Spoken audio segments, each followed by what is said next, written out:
नमस्कार दोस्तों, मैं अम्बू शर्मा आप सभी के साथ एक बार फिर। आइए हम आपको दिखाते हैं इस विकासखंड का विकास। और यह है विकासखंड मानधाता।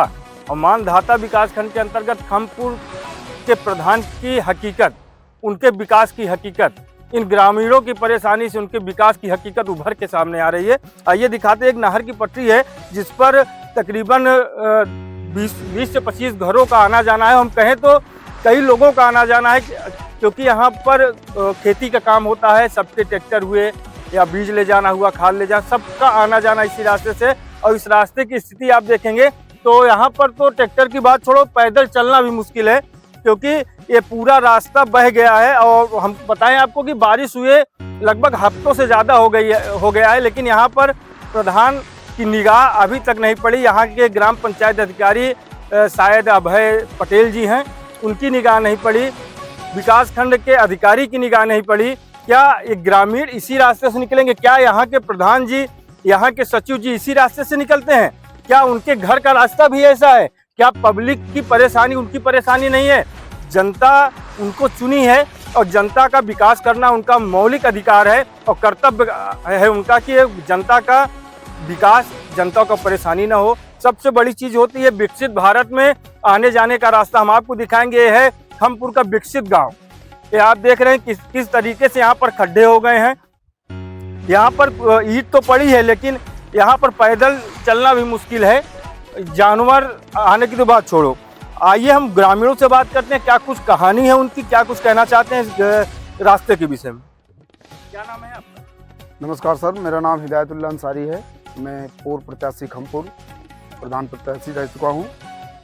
और इस वक्त आप लोग जो ये नज़ारा दिखा रहे हैं, हमें लगता है कि आप अपने कर्तव्य का सही से पालन कर रहे हैं। और हम आपसे ये कहना चाहते हैं कि ये कहीं ना कहीं ये हमारे प्रधान जी का दुर्व्यवहार है, या उनका एक ये कह लीजिए कि किसी जात विशेष पर उन्हें कोई उनका तकलीफ़ या उनका कोई डर खौफ नहीं रहता है कि किस तरीक़ा से ये लोग लगभग हमारे हिसाब से लगता है कि 60-70 घर यहाँ सरोज बस्ती है। और आप ये देखेंगे कि ये आप रास्ते देख ही रहे हैं, ये कंडीशन क्या है इस रास्ते की। और यहाँ पे वो लगभग 10-12 घर उस तरफ हैं जो पाही लगता है। और आप देखेंगे कि लोग पैदल नहीं चल सकते। बच्चे अगर वो अपनी जान जोखिम में डालकर स्कूल जाने का काम करते हैं, लेकिन हमारे प्रधान जी को शर्म नहीं आती है। और आप आगे आज चल के आपको वहाँ दिखाएंगे जहाँ से अगर पानी उस दिन जब बरसा था, अभी भी वहाँ पे बच्चे जाके कीचड़ में किसी तरीक़े से लथपथ होकर जो है स्कूल जा रहे हैं, धुल के जा रहे हैं, लेकिन हमारे प्रधान जी को कोई फ़र्क नहीं पड़ता इस बात पे।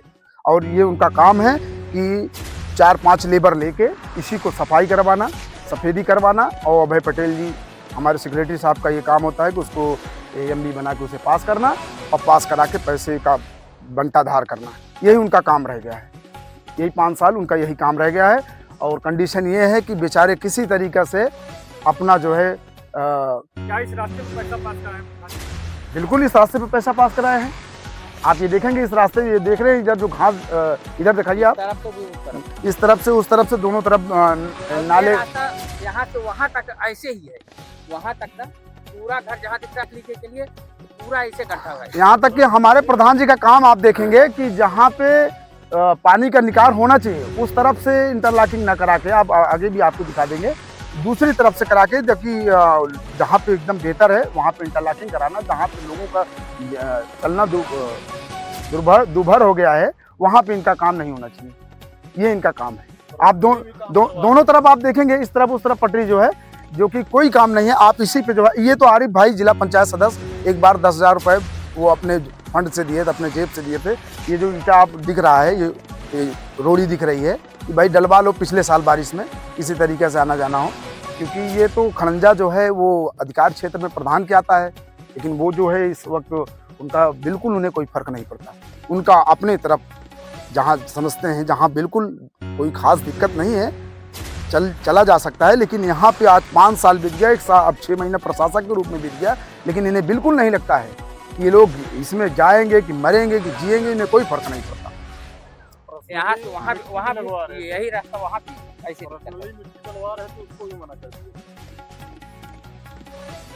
पर्सनली वो मिट्टी भी डलवा रहे थे आप, फिर भी उस समय भी वो मना कर दिए थे कि यहाँ पे काम नहीं होगा, वो तीनों पटरी बनेंगी, इस पे काम नहीं होगा। ऐसा क्यों? वो बोल रहे थे कि ये करवाएंगे तो हम ही करवाएंगे, नहीं तो नहीं करवाएंगे। पर वो क्या पता क्या थी क्या नहीं, वो पूरा मना कर दिए, काम बंद करवा दिए यहाँ पे आके डायरेक्टली प्रधान जी। मतलब पर्सनली आप लोग खुद बनवा रहे थे, हाँ।